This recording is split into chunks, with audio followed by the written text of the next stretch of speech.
Hi, Lauren Grace here, and welcome to the Afterlight podcast. And I'm joined today by Huenu Solsona, an Argentinian-born citizen of the world. Huenu has learned to create blue ocean companies in various industries, disrupting the status quo and eliminating competition. With a focus on excellent customer service, admirable leadership skills, and a perfectionist approach to systems and processes, she is a rare all-rounder. Huenu exudes passion for what she does, and her can-do, adventurous spirit have seen her venture into a number of unique and wildlife experiences. She graduated third overall in her university, speaks 4 languages fluently, and is an ex-helicopter pilot and member of Entrepreneurs Organization. Her priorities today are making a positive impact in the world, elevating human consciousness, and taking care of the environment. Oracle is her most passion-driven project to date, and she is fully committed to its success. And Huenu is joining me again today. Last time we talked, I was like, oh, I just love hanging out with you. And I really wanted to extend the opportunity again today to talk about 2 of our favorite passions. And I'm putting you in the same category as me, which is spirituality and also business, because I feel that you don't always get the 2 when you're talking to certain people. So welcome, Huenu. Thank you for coming back on the show. Oh, thank you. It's so good to be here. Thanks for having me. So just for a listener at home, she's already been on the show, so we're not going to go into her whole spiritual journey and where it all kicked off. If you want to get into that and hear about fabulous her new business Oracle and channeling and all of that, really check out our recent episode, because today we are going to be talking a lot about business and spirituality. I want to talk about what are some of the things that you do in your business? How important is it to compare ourselves to others or not? Is it important to be better or cheaper or different? Is money spiritual? What are some of the things that you do in business that you wish you'd learned earlier? What are some of the key mistakes that spiritual entrepreneurs are making? And I think that a lot of entrepreneurs listen to this show, so there's going to be a ton of value for you here in it. So why don't we start off with the whole idea of where did you first find an interest in business? Because I'm under the impression that you got started from a very young age. I did actually, and my great-grandfather was an amazing entrepreneur. He had the biggest convenience store, I guess, in my little town where I was born in the south of Argentina, and that eventually passed to my grandfather, who was one of 21 children by the same parents. Don't ask me how that happened, but it ended up with my grandfather. He was the 3rd from the bottom, and he was an amazing entrepreneur. And I don't know if it came from there, because my parents weren't exactly entrepreneurs. My mom a little bit more than my dad.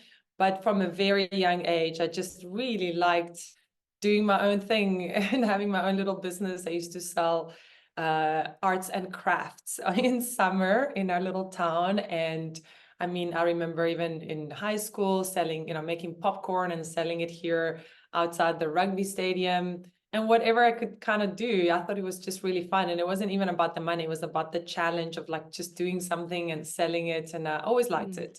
So I never really kind of paid attention to it. Like looking back now, I was like that, but I decided to study hotel management. And I think I wanted to do that because I really wanted to run a hotel, and I like traveling. Hotels are nice. So I studied that. And then when I was living in Whistler, Canada, I was always very adventurous, and I had tried one of those. It's called an Orbitron, but it's a human gyroscope. Those I don't know if you've ever seen them. It's 3 rings, one inside the other, and you stand in the middle, and NASA has them. Yeah. You stand in the middle, get strapped in, and then you turn in all different directions. So I love that kind of stuff. And so I thought this would be cool to like have at parties. So we bought one. I bought one from Mexico, and we actually ended up setting it up in Whistler, Canada. It's still there if anybody goes to Whistler. It's called Spin Cycle Thrill Rides. That was my first business, and we used to charge, still do, I think, $9 a ride. It's a 2-minute ride, and it did really well. So that was my first business, early 20s. And really kind of like the bug just bit there. I also had a job, a normal job. This was not like on the side kind of thing. And eventually we bought, with my ex at the time, we bought like a bungee trampoline, which is, those trampolines that there's a structure around it. You have a trampoline, you've got like bungee cords, and you jump like very high because you strapped. Yes. So that also did well. So I quit my job and I had spin cycle thrill rides with this bungee trampoline and human gyroscope for a couple of years. And then I left Whistler, sold that business, and came to Cape Town. And, from then onwards, I guess I haven't looked back. I mean, I don't think I could ever have a job. It's just more fun this way. Yeah, I definitely think it's difficult when you're an entrepreneur and you're also a leader. And I can really relate to that because sometimes it can be difficult to work for other people because I don't know, like you see a lot of holes that people aren't doing or people aren't picking up the slack. And, it's all, yeah, it's an interesting experience, definitely working for others versus working for yourself. One of the things that I talked about in your bio is the concept of blue ocean strategies. And it sounds to me that some of the things that you were getting involved in from an early part of your life were actually blue ocean. They were quite different. There wasn't a lot of competition necessarily. Can you talk a little bit about blue ocean strategies for our listener at home, especially who might not be familiar with blue and red oceans? Yeah. Well, yes, I think it's so important. If I can recommend a book for any entrepreneur to read, is the book Blue Ocean Strategy, which is where the term comes from. And that I love that book because it talks about, blue oceans versus red oceans. And what most people do is they operate in a red ocean. A red ocean just means competition. It means direct competition. So most people, copy or have, want to do a restaurant or want to do things that are already out there, and they kind of just copy what other people are doing, and they're either try and be better or they try and be cheaper. I mean, those are kind of like the two options. Sorry, people touching my hair.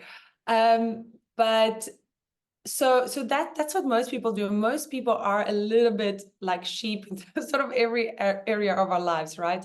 And the problem with that is that obviously everyone's trying to be better. So everyone's really trying hard to like make the best product and the best service, or everyone's trying to be the cheapest. And that's kind of also a problem because your margins are so small.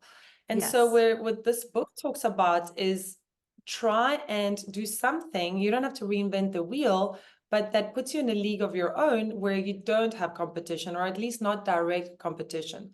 So they suggest to take an idea that you might have, and they give you a method for doing this where you remove some things that are not ideal about a business, and you add something else and different that makes you just completely different to everyone else and therefore eliminates the competition.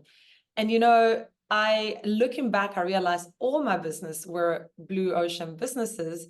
And I guess I did it naturally. I mean, I did read the book halfway through, but it just made sense to me to do it that way. So I had an outdoor cinema, for example, here in Cape Town.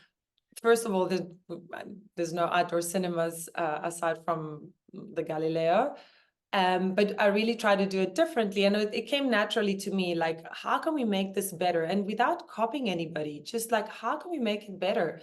And always looking at things from a customer perspective. Well, the customer comes in here, for the Galileo, we have food vendors, and I really made sure that we have all the different foods available, not too much, not too little. What do people want? You really have to listen to your client.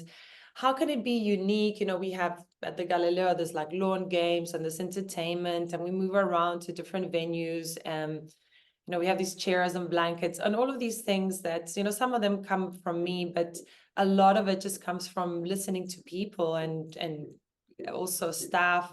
So creating something that is not out there, even if it's a little bit different, is like super, super important. And that is what it means to do a blue ocean. And I highly encourage anyone starting a business to think about it this way, because it makes your life so much easier. Even when you're like marketing or doing some PR kind of thing, people love something that's different, right? Like sometimes the Yes. media is craving different things, and it's going to be a lot easier to get out there and get onto newspapers and magazines and things like that if you're just out of the norm. So yeah. Yeah, that's true. Because people are always looking for an angle. They're looking for a story. Oh. They're looking for, yeah, like something that's unique. I want to talk to you quickly Yeah. about something that you mentioned there, which is a lot about listening to your customer. So I guess I have a bunch of questions in relation to that. But one of them that I want to start with is, how important is it to listen to your customer and act versus just listening to your customer and seeing whether or not there's a pattern? Because I think that sometimes what happens is people are really reactive. So for example, let's pretend one person's very vocal and they say something, but it's not actually the kind of the consensus of most of the people that you're servicing, for example. So how do you kind of discern whose voices to listen to versus who's to ignore? Yeah, good question. Well, you really have to discern yourself. And for Yeah. me, it feels natural because you can have somebody say something and like, oh my gosh, that is so true, like we really should, or that is a good idea. And other times you just know, like, the customer is not always right. Often the customer is wrong. So you always Yeah. have to listen to it, and then you absolutely have to use your own personal discernment, and that's where you come in. And you go, well, there's a point, there's no point. Sometimes if you're not sure, just share it with your team. I tell you, I share everything. In my team, I'm like a very open book. Whenever a new idea comes in, I'm like, guys, there's this suggestion. What do you think? Get everybody's opinion. Be humble about it, because you might have, a thought or an opinion, but the best thing you can do as an entrepreneur is just be really humble. Like, the discern, at the end of the day, it's your call, your final call.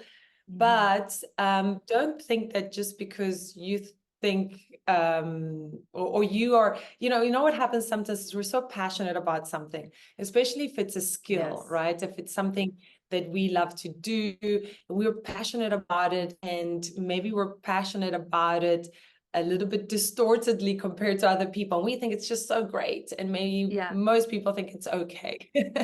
So yeah, just try and put your feelings aside and think about it very logically. Ask people, listen, and look, at the end of the day, you're going to make the final decision, which is great. Sometimes can be a little bit lonely. Yeah. But yeah, just that humbleness is super important. And I for sure don't listen to everything my customers say. I mean, you can tell sometimes people have their own stories and their own agendas, and they just come and might complain about something that you think it's totally illogical. So I still Yeah. always like say to the customer, oh, okay, yes, sure. Like, I'm very nice. Yeah. But then I'm like, forget that comment. Yeah. So yeah, that's how I do it. So, do you have a business plan normally when you're starting your businesses? Are you clear on why you're getting into business, who you want to serve, your values? And that might also help you when you're discerning and trying to make those big decisions. But essentially, do you kind of start off with an idea? Because I think that a lot of entrepreneurs don't do that. They're very creative. They're inventors. They're like really wanting to get in and try a new thing. Not a lot of people take the time to actually nut out a business plan or who they serve or why they're in it. Yes and no. I mean, not a business plan like in university, for sure. For Yeah. me, look, I mean, personally, I tend to have a pretty good feel for if something's going to work or not. So I've been lucky that way. What I do is the numbers. I definitely do the numbers. So whatever idea, in fact, that's usually like my first thing. Even if I have an idea today, I see something and I'm like, oh, wow, that's really great idea. Very soon, today, tomorrow, the next day, I'm going to sit down in an Excel sheet and just like write it down. And it's super easy. You just go 1 to 10 or whatever, the Yeah. numbers are, how much you think you're going to charge, times a couple of like the costs, and figure out if this would be good or not. Usually you would have a sense like, oh, this is going to be good, or oof, I don't know. So I do the numbers for sure. And then I again look at, is this around? Are other people doing it? Is it working for them or not? I do that, but I don't do it in like a real business plan kind of thing. What I do is a marketing strategy, because marketing is, for me, like the most important thing in a business. So the marketing is very important. So that I do it, not at the beginning, but at some point in the business, we go, okay, who is our client? Very specifically, who are we talking to? And what are all the different avenues that we can reach those people? Where are they hanging out? That client that we're targeting, who are they? What are they doing? And we look at that in quite a lot of detail, especially if it's a digital, or if you're marketing digitally, is super important. Well, actually, it's important all the time. But yeah, the whole business plan, it's more like a feeling for me, and again, it's like asking people, especially if you don't have experience in doing your own business, make sure you speak to not just your family, because your family is usually going to be supportive, but maybe friends, and you say to them, please be brutally honest, especially if you like think that it's a bad idea, or you have something negative to say. I say to people, please give me bad feedback. I love bad feedback, because that's really what's going to help me improve. If you tell me everything's amazing, that's very nice for me to hear, but I'm not going to change anything. Whereas if you say, oh, I don't like this, I still discern, but that helps me. I'm like, oh, okay. And like now 3 people don't like this. Very important to listen to that. Yeah. I love Alex Hormozy. Have you heard of him before, his work? I'll have to send you. No. So he's got a couple of different books out, but his most recent is $100 million leads, and then he's got $100 million offers. And he really takes you through it. And he's all about making business knowledge accessible to people. He does free courses and everything, because he wants people to scale, and then he wants to buy their business or help them take it above 3 million. So it's very cool. Right. But one of the things that he has you do in the $100 million offers is actually go through and write a whole list of objections and all the reasons why people wouldn't buy. And then trying to find all of those key things that you can either through your marketing, let them know that you've covered off, or create through lead magnets or additional bonuses and things like that to really enhance your offer. So I love that what you're talking about is really, it's not about like getting all the cheers and everything like that. You really want that realistic kind of look. One of the things that you said that was really important though, that I want to go through, is a lot about the customer avatar, or being clear on who it is you serve. And I think that one of the challenges that we have is that sometimes we think as service providers, especially, is that we want to serve everybody. But at the same time, the riches really are in the niches, right? So I'm curious to know, for you, when you are choosing or getting clear on who it is you serve, your customer avatar, how niche do you go? As niche as I can, ideally, if you want a very narrow niche, but a very deep niche, right? Yes, So like a growing if I say niche. to you,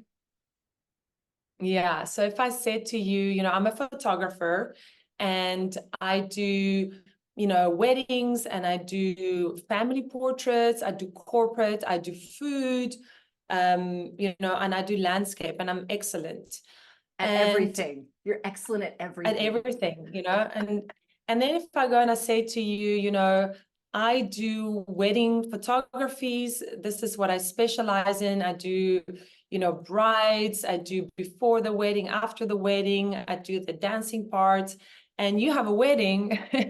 So are you gonna go for the wedding photographer, or this guy that does everything, including weddings? It's the same thing, if there's I don't know, a beauty store, or wellness, and we do, I don't know, facials and Botox and liposuction and massages, and there's this other guy does liposuction for women that have just had a baby, and you are a woman that has just had a baby. Who are you going to go for?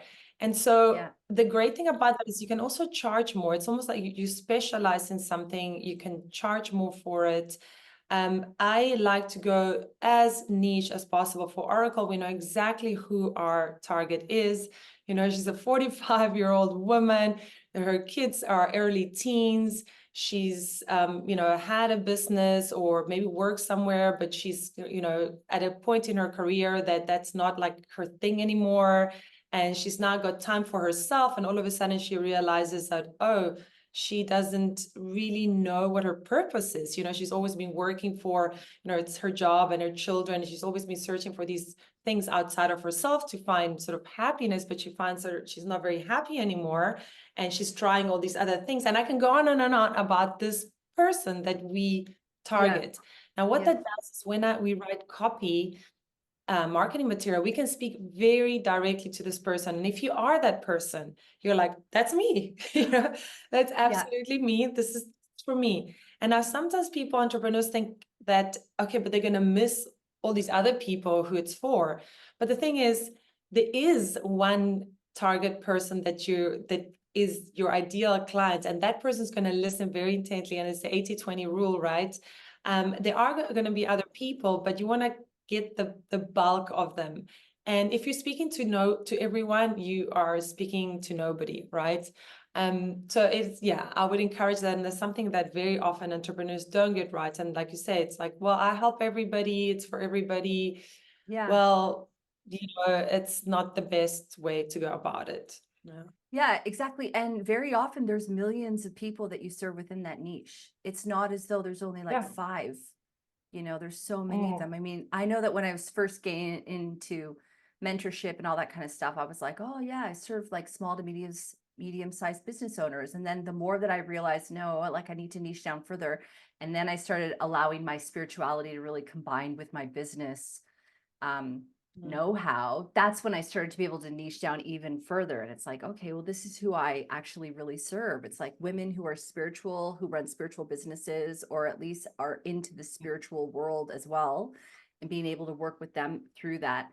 And I think like what you're talking about, as long as we're getting clear on the fact that the niche is deep. So in that $100 million offer book, he talks about the 4 things that you need when you're creating that niche, or when you're choosing your niche, is basically like, can I target these people?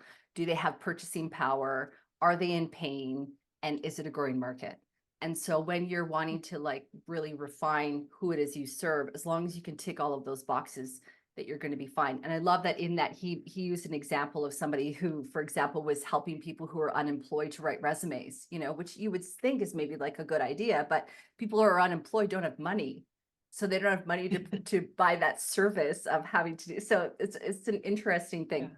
So let's get now into the subject of, because I could take us in so many different tangents, and I really want to cover off certain things today. Like, for example, is money spiritual? Who's the first person that you hire? Some of the tools that you work with, and that kind of thing. But before that, I think let's talk a little bit about you stepping into Oracle. So I'd love to know a little bit about how you first got inspired to start that particular business. And then also, was this the first time that you were really incorporating spirituality and business together? And how did you find that marriage happened? Like, is it working well, for example? Is it giving you a bit of a lead on, I don't know how much competition you have being in a blue ocean with that, but I'd love to hear your thoughts on that.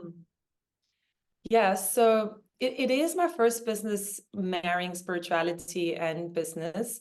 Before, I had an outdoor cinema here in Cape Town. Before that, I had an outdoor fitness program called Adventure Bootcamp, which ended up being quite big here in South Africa. And before that, I had this interactive amusement rides. And I also had a clothing business, selling clothing for women when I had my fitness business. So this is the first time, and how it came to me was about 4 years ago. I was sitting in meditation because I'd been doing quite a bit of meditation, and very briefly in 2009, my brother passed away. That was really the catalyst for me to get really deep in my spirituality, and I really went all in. So since 2009 until today, we're in 2024, I have been doing lots of spiritual stuff, books, meditations, courses, a lot of yoga, all of that stuff. And, you go through phases where you're like very into it and you like meditate every day. And then for months, maybe you don't.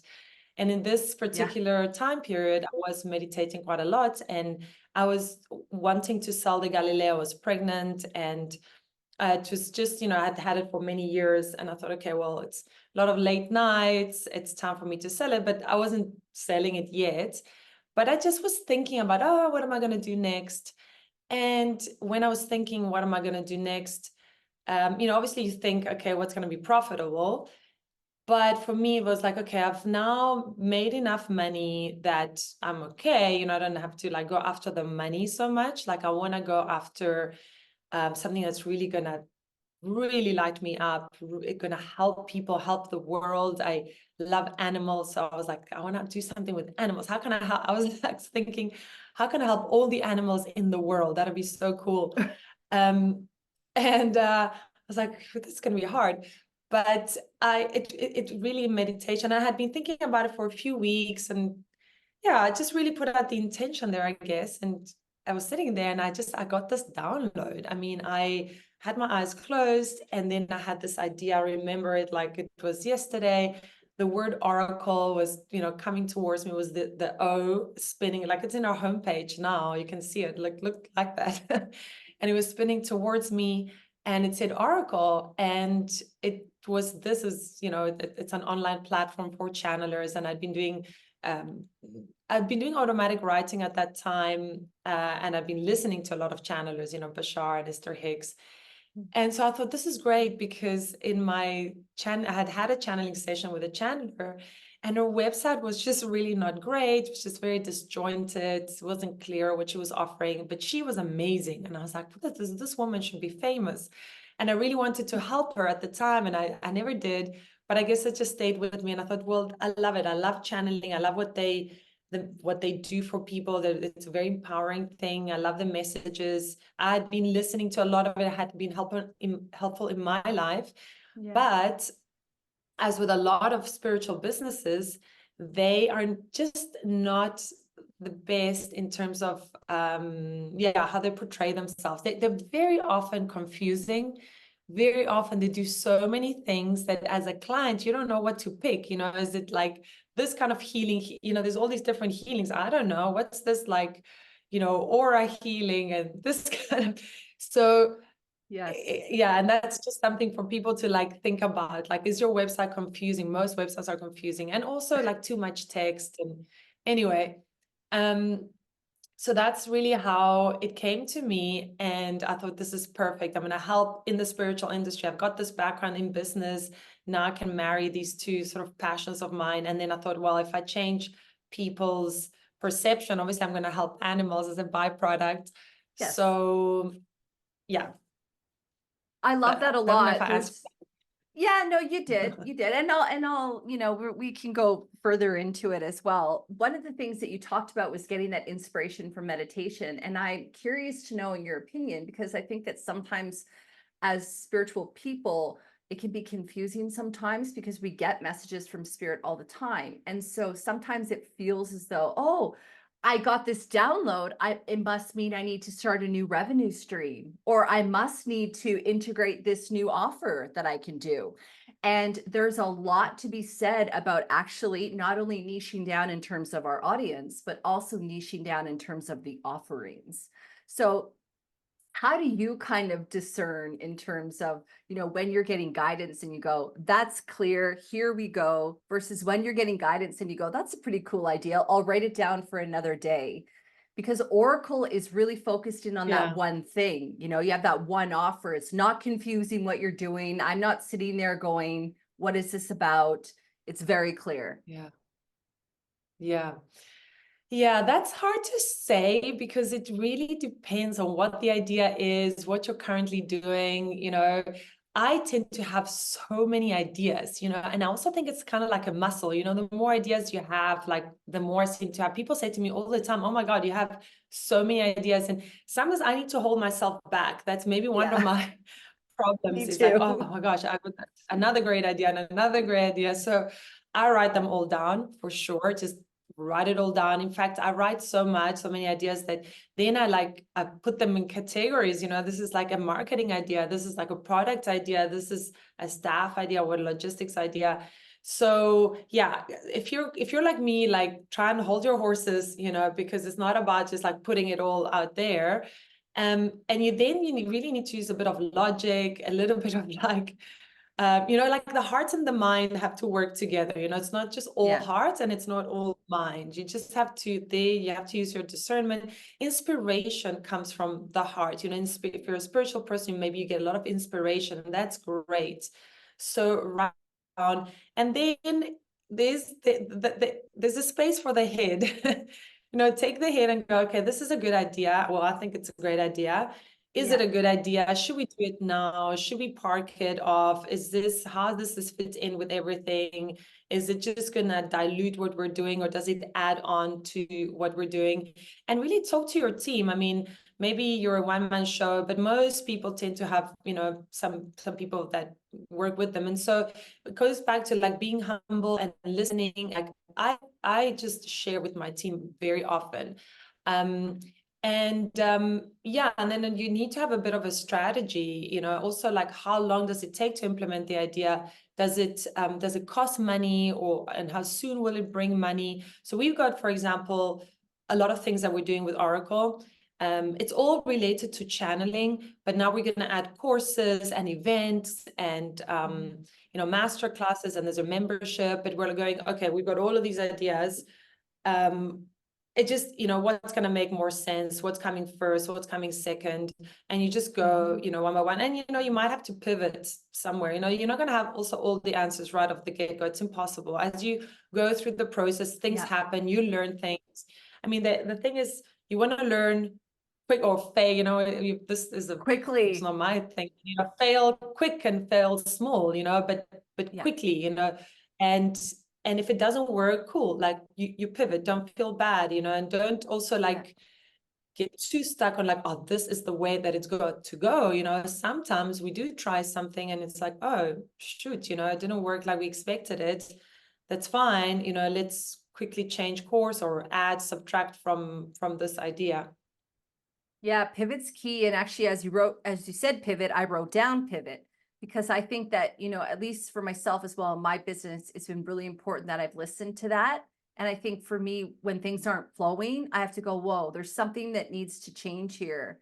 And sometimes it's just stepping back, looking at it more objective, working it out with people, and then moving forward. But yes, sometimes we don't know if something's going to work until we really give it a go. And I feel that, when we're really know that this is the right thing to do, then maybe you stick with it. But again, you have to really discern that whole idea, because you don't want to throw good money after bad. I see a lot of Shark Tank. I don't know if you have Shark Tank over there, but it's one of my favorite shows in the world, and I love it. But you see a lot of people who have, who haven't always listened to that, or aren't really paying attention to the need to pivot.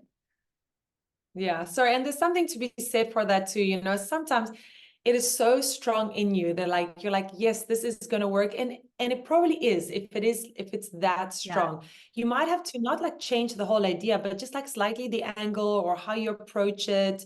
But it is also nice to have that like knowing and that certainty about something, and keep pursuing it. I think it was Toyota, one of these Japanese car brands that maybe it wasn't Toyota, sorry, but like the guy tried for so long, and he just knew and knew, and everybody kind of kept closing the door on him. Tony Robbins talks about it. Maybe people have heard the story, but the guy eventually, through his persuasion, and he just is knowing that he knew that he was gonna, that he was in the right, and he made it. And there are those stories, and those are beautiful stories. And so if you have that, don't maybe it's also about how you go about it. Sometimes, we don't know how to go about it, and the idea is good, but maybe the implementation's not so great. And you learn very quickly when you start your own business, because it's just, sure, it can hurt, like it's money, it's your time, and you're like, and that's good. We're here to learn and grow, and then once you learn it, it. So exactly. And, people talk about, oh, overnight successes, 10 years in the making, but that's exactly what happens is, you build your skills. And what's really exciting about that is very often we're led to what we're meant to do. And all of the things that we've learned along the way really allow us to leverage off of that. How important is innovation, do you think, in business, in your own personal journey? Because, with the integration of AI, I mean, I'm using ChatGPT. I have a whole course where I teach people how to use it just on a really basic level so they can maximize their productivity. But, we have to continue to innovate. And one of the things that I get very kind of confused about sometimes is people who are in business, but they aren't upskilling, or they're not looking at how to refine what they're doing, or but then wanting a different result than what they're getting. So I'd love to hear your thoughts on that. How do you stay inspired? How do you innovate? Yeah. Well, innovation is super important. I love that course that you've got, like how to use Yeah. ChatGPT. I mean, I would do that course, I have to say, because Oh, yeah. ChatGPT is here, it's here to stay. In fact, I met a friend a few days ago. She hadn't heard about it. I was like, but what? You haven't heard about ChatGPT? And Yeah. I mean, I use it every single day. And, there's Yeah. different Yeah. ways of using ChatGPT. It's how you prompt ChatGPT, right? It's Exactly. you can say rewrite this, but then there's like amazing ways to use it. So I'd be excited to do your course. Um, it's super important. Innovation, you've got to, and talk about, I've been in business for, geez, I mean, I started in, it's like 25 years. I still to this day gobble books and to be honest, I reread books because Me there's too. some books that I just absolutely love. The one-page marketing book, it's actually I'm reading it again probably for the fifth time. I audio read because I go to the Me gym too. or hike or whatever, so I audio read. It's a great book. If you're starting out, the E-Myth, amazing for new entrepreneurs. The Blue Ocean Strategy, I could probably reread that. So I recently read one that remind you said something that's probably similar. It's called 1 Million Followers. A great book. And so whatever I'm kind of like to my next thing, like now marketing, so I'm reading all these marketing books. I did fundraising. I had to fundraise for my company and I hadn't done that before. So I read a whole bunch of books on how to fundraise. Slicing the Pie, an excellent book I've just read as well on like how do you share your equity. And it's just such a good book if you're like Oh, that's struggling or like cool. share on, yeah, it's a very, very good one. And then you can ask ChatGPT. My friend did this because I shared it with him. He's starting a tech company and he's struggling a bit because there's all these people helping and he's kind of promised them a share, but he didn't know like how to do it. Now he didn't even read the book, Slicing the Pie. But what he said to ChatGPT is like, Summarize. you are the author, I can't remember his name, of Slicing the Pie. This is what I've got. He said, ask me as many questions as you need to ask me, and then please slice the pie according to what has been happening. So ChatGPT 4.0 asked him all of these questions. Okay, how many people? Who are they? What have we been doing? How many hours? He input all of that, and literally in a matter of like a few minutes, there he was, something that he had been struggling with for actually, I think, weeks and months, because he had this anxiety or like, how am I going to divide this? Like, obviously everybody's thinking that they should get this percentage. And there you go, it did it. And you can share the book. It's very fair. Hey, I just followed the Slicing the Pie methodology. It is really fair. And everyone's happy. And he didn't read the book. Literally it took a Yeah. few minutes. So there's just so much at our disposal. Actually, for me, it's like the easiest time to be an entrepreneur. In fact, especially if you don't have money, especially with ChatGPT. ChatGPT does contracts for you. Yep. Yep. Pretty much anything. Yeah. Yeah. It's absolutely incredible. And I think what you're talking a lot about is, leveraging off of the tools that we have. I think sometimes people want to, I don't know, like I remember I was talking to a business owner and she was like, "Oh, I just want to keep doing things my way and, trying it out." I'm like, "That's a sure way to take your sweet ass time to achieve anything." Okay, Yeah. go for it. But Yeah. a lot of people have actually gone before you. So sometimes when you follow a strategy or, people, it's incredible to me that we can go on Audible and get a download of something that somebody's been working their whole life on, and we can listen to it Yeah. in 11 hours or something and get all the gold. Yeah. It's Mm. absolutely amazing. I think too Yeah. that I mean, go ahead. Yeah. oh, yeah, well, the guy that wrote 1 Million Followers, he's very, a social media guru for musicians and actors. So obviously he's helping all of these people. He's the best in the trade. But he set himself a goal of having 1 million followers with somebody who was like a nobody. 1 million followers in 1 month, and he did it, right? So he ended up Wow. choosing himself because he was a nobody. He's like, okay, he started a brand new page, Facebook page from scratch, and he gave himself 30 days to get 1 million followers, and he did it. Now he's the best in the world at this, or one of the best in the world. And he really wants to help people do this because he knows how to do it. And here I am listening a book from this guy. It's unbelievable, and Yeah, he's so good at explaining it. It's at our fingertips, whatever we want. It's just so easy to, and we've got, rating, on Amazon, you can see all the reviews and the ratings. So you're pretty sure that what you're buying is it's useful. good. So Yeah. we got to leverage from all of these things for sure.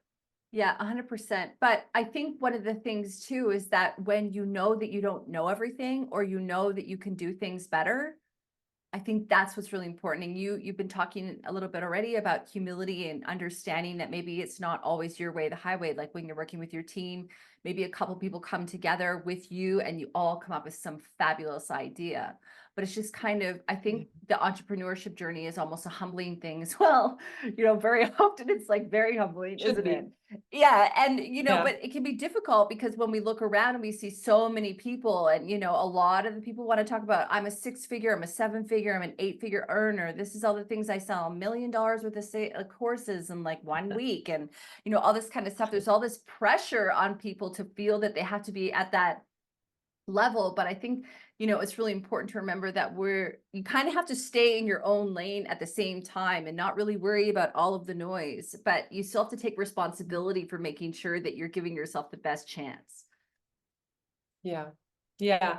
And, I love that. I think that you're right. Often we hear from social media, like, oh my God, the 6 figures, 7 figures, I don't know what even they talk about. And it's the people with Yeah. the shout the loudest. Sometimes I get hurt, but I find that, and I've got a lot of entrepreneur friends, and the best entrepreneurs are like the quiet ones. They're the humble ones. And this ties into like money and spirituality. I'm finding more and more and more, and I keep meeting more and more entrepreneurs and business people. They're really cool. Like I don't know, I find myself, especially lately, meeting people with quite a lot of money, and I find that they're really nice people. And I think that in general, society has this perception, or part of society, a large part of society has this perception that, rich people or people that have big companies, whatever, there's something evil about them, or Yeah. they Yeah. somehow had to Stole their step on other money. people to get Yeah. there. Yeah, like they did Yeah. something bad, or like, Yeah. and I just think, what a pity that you think this way, because that thinking is going to stop you from getting there. For me, I said to my dad early on, I said, Dad, I'm going to have $1 million, right? This is, when I was like probably 19 or 18, 19. And my dad, who's not an entrepreneur, is, always had a job. And he's like, he kind of used to laugh about it, like not in a bad way, but and I said to him, Dad, if I don't believe that I can do it, I mean, I've got a lot less chance of actually getting there than if I believe I'm going to do it. So I'm going to start with believing that I can, with Yeah. believing this is a good thing, that I'm going to do good things with this money. And then let's see if I get there or not. But I mean, at least I'm going to give myself a little bit of a head start by just believing good things around money, believing that I can do it, believing that it's for the best of myself and everybody else. And at Yeah. least, already if you've got that belief, you're like way ahead from people that want the same thing, but have this like, no, I'm not going to do it. Or like, I mean, have this belief that there's something wrong or evil about it. I think that money, and you kind of asked right at the beginning, but I think that money Yeah. is absolutely neutral. It's What you the do with it. meaning that you give to money. And personally, I can say, sometimes people hear me say this, they go, oh, I love money and I love business. And when I say I love money, it's like I give it a good connotation. I'm thankful every time money comes in. I'm like, yes, thank you, because I can do so much good with it. I can Yeah. employ more people. and I can make them work in this really cool environment and they're happy, and I can service more people. And if I make more money, honestly, I'm gonna, I want to do things for animals. Like if I make a lot of money, I know exactly where I'm gonna invest it in. I know who I'm gonna give it to. Yeah. And also, I'm also gonna have a better life. I'm gonna be happier. My children are gonna be happy. I mean, it's just like there's nothing for me that's bad about having a lot of money, and No. even sometimes when I see people using money on things that I would never use it for, like I'm not really like jewelry or cars or that kind of person. But even then I go, well, this person is buying, I don't know, expensive jewelry, that money is actually going to somebody else, and that who's employing other people, and it just like ripples out. So fine, now do whatever you want with your money. Like that's the thing, just use it for whatever makes you happy. And you being happy is not a bad thing. It's just going to make more people happy. So we need to have this, like, give money like a good, image. It's going to help you attract. Yeah, Yeah. people kind of shoot themselves in the foot by having this like thing like, oh, man, money's the root of all evil. That's bollocks, in my opinion. Yeah, I agree. And money gives you freedom. I mean, that's the thing. And I always say, Yeah. one of the things that I know to be true is that I want money so I can do the things I want to do and not whether or not I can afford to do them. I want to do the things that really Yeah. call to my soul. And that's what money gets you to do. You have those opportunities, make those decisions, not based on whether you can afford it, but whether or not you want to do it. I think one of the things that spiritual people struggle with, and this is what I see anyway, is pricing their services or pricing the things that they do. I think that, and maybe it's changing now, and I really hope so, but sometimes people have this idea that, well, maybe spiritual gifts shouldn't be priced, but it's like, yeah, but it's an exchange of energy, and we've worked very hard to develop these skills, and that's taken time and investment and taking courses and trainings. Like when I'm on my mower today and I'm learning about Facebook ads, that's me spending time upskilling. And, these are things that eventually, want to be compensated for in different ways. So my question to you is, how do people kind of get over the whole pricing thing? And that's really interesting that it comes back down to the niche as well, which is like when you're really focused on your niche, you can up the price because you're creating something for that specific person. But I think there's a lot of guilt around, well, can they afford it? Or, should I price it what I feel that it's worth, even though maybe they won't pay it? And just on a side note, one of the things that I always remind myself, and sometimes I have to do this, is never say no for the customer, because we never know what the customer is actually thinking, as long as we can let the customer know that there's this great investment. This is the value they're going to get from it. But I'd love to hear all your thoughts on that. Yeah. So you said it is an exchange of energy. It's really just that. So you got to think, just go, how much value is the person getting that's receiving what I'm giving?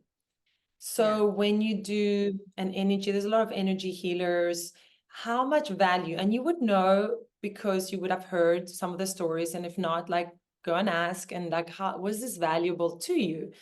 And price it according to that. Have they maybe solved a massive health issue that they've had for years and years? What value is it in that? Or are they now like happier, and so their relationship is better? Or they finally were able to do something that they haven't been able to do for a long time? Whatever it is, there's this value.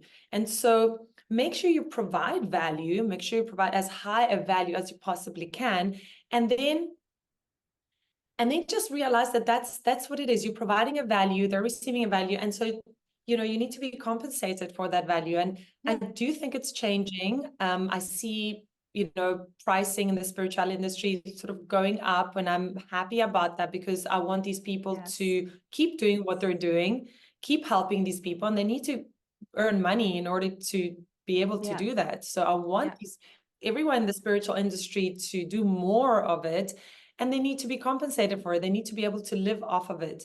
So it comes also down to you valuing yourself. How much value do you believe that you offer? And believe in yourself. And, it's a beautiful quality. I think that's what the thing that we struggle with. It is beautiful to be humble. It's beautiful to just not have this ego, like, oh, I think we get confused, like, oh, I'm worth this much. It's not about ego, it's about Yeah. that value exchange. So value yourself, know that you're helping people. And then also it's nice that if you really like feel bad about charging somebody that can't afford it, you can have, there's means and ways of making it affordable for other people. Maybe it's a shorter session, maybe it's a Payment payment plan. plan. Yeah. Yeah. A lot of channelers that we work with, or some channels, they really like to work on donation. And I've had actually a couple of them say, look, I actually earn more money on donation. But that's Wow. nice, because some people really can't afford it, and they'll pay less, and some people will pay more, and they people will pay according to what they perceive was their value. Oh wow, this was very valuable for me. I can't afford to pay $100, $200 for it, or it was really valuable, but I can really only afford like $20, $50, whatever it might be. So there's a lot of ways. You can ask ChatGPT, like, what are the ways in which I could, How can I make this get paid affordable right yet. now? Yeah. Yeah, but it's really important to value, because we want to keep doing the work, and we are helping other people. And so Yeah. um yeah, yeah. But what you're saying as well is as long as it's in alignment and okay with you. And I think sometimes if Yeah. someone is going, oh, this is too cheap and blah, blah, blah, well, you need to look at that. And sometimes you have to be brave. And I was Mm. listening to this book called The Secrets of Successful Six-Figure Earners, or women six-figure. I can't remember the title exactly, but it was around that. And so there was this story of this woman, and I don't know the industry she was in, but she's in this industry, let's just say graphic design. And so she had a price, and then she wanted to raise her prices, but she wasn't really sure what to do. And then she got an offer from someone she didn't want to work with. So she doubled the price, doubled her fee, because she didn't want to work with this person. And then they paid it. And she went, oh, okay. So then she continued to double it until somebody said, oh, no, that's too much. And then she stayed at that level. And so sometimes that's also a Yeah. fun way of sort of doing that.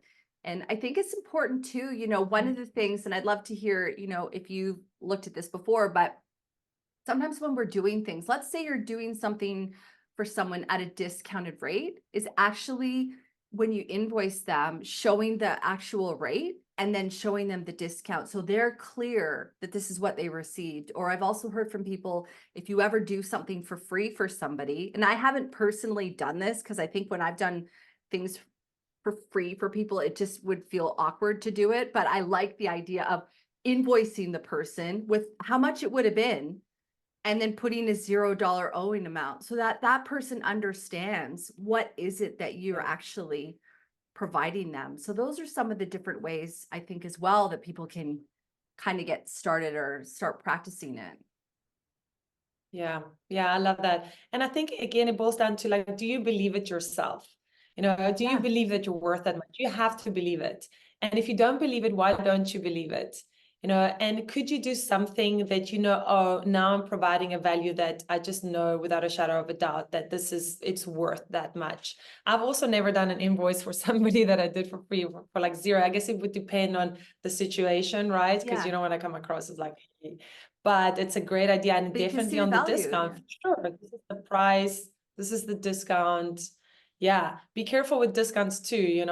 People also get like, oh, we're just gonna discount, da, da, da, da. Yes. Yeah, No. there's a place for discounts. Yeah. Yeah, yeah. And also you don't always say discount, you would say like special offer or exclusive, like whatever, Mm. insert here, but special Yeah, offer or there's got to be something a like reason, that. a good reason for the discount. There's got to be a good reason for the discount. Yeah, exactly. Because otherwise people always expect to get a discount. I mean, we all know those Yeah. websites where you go, oh, like for example, my grocery store here, I go, I don't buy my coffee full price because I know in like 1 week it's going to be half price. So I just hang out and wait. Yeah. You never want to be that person where they know, oh, eventually this Yeah. will be free or cheaper. Just before we Right. wrap up here, because we're already at an hour, like I knew you and I would talk so easily about this stuff. I just absolutely love talking about these subjects. But For somebody at home, for example, who is kind of, doing everything right and they're really to get into the next sort of stage of their business where they're really wanting to hire, I would really wanting to know, who is the first person that you hired in your business, and did you have any tips and tricks around that? Sure. Let me think. In this time around, who so it kind of depends. For me, Yeah, I start doing it myself, and I realize, oh my goodness, okay, it's getting a lot. And I'm like, where do I need some help, right? So I've let's see, in this business, so I've got a PA, so he does like a bit of everything for me. yeah, And yeah, so for me, like as it gets a lot, then I realize, okay, I need a marketing. There's usually like a marketing person. There's usually like an admin person. My first person is usually like jack of all trades, right-hand person, does a bit of this, but like just helps me with whatever I can't do. And yeah, then as I realized, oh, I've got a lot of marketing, I really need a marketing person. Okay, cool, let's go for that. Or now I really need, well, it's been a tech, as I'm in tech now, yeah, but tech person.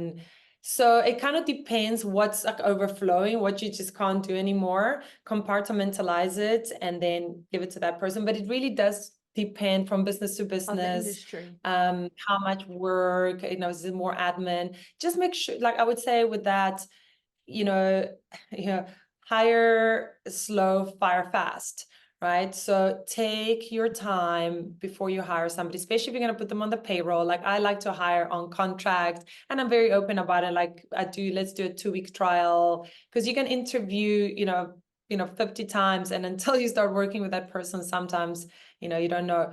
But the interview process is really important for me. You know what I do these days? I don't even look at CVs because I can't be bothered with them. I just say, this is what the job is for. And I ask some questions. I just do a Google form and I just say, what's your name? What's your email? And then answer these questions. And by the way, I can tell if they use ChatGPT or not, because, when you use Totally, ChatGPT a lot, you pick up you ChatGPT, can. and sometimes they please don't use ChatGPT, or if they do use ChatGPT, I go, well, did they change it or did they not? Anyway, but I do ask Yeah, questions that they just have to answer, tell me this, tell me that, related to what the job is. And then I look at that. I don't even look at the CV. I look at the CV later on, like as we're getting closer to like me hiring this person, like, okay, cool. What have they done? And then I always give them a practical thing for them to do, whatever it is that they're going to be doing. Like that's now, for good. example, I hired a video editor. I said, okay, cool. We're going to do these videos. Here's an example of what one would look like. And here's now here's the text, and now make me something that's similar. I did that with a whole bunch of them. And I mean, immediately, you can just see, oh, okay, Yeah, these are good, these are bad. If I had just looked at the CVs, I would have never been able to do that. And then I yes, do a second practical thing. It's so much better to do practical stuff. You see the actual work that you would be getting. Then you yeah. hire them And the turnaround time on a, as well. Because mm, some people, yeah, right, when you're doing the practical thing, you yeah, give yeah, them a yeah. window So, in which to execute. That's the other. yeah, yeah.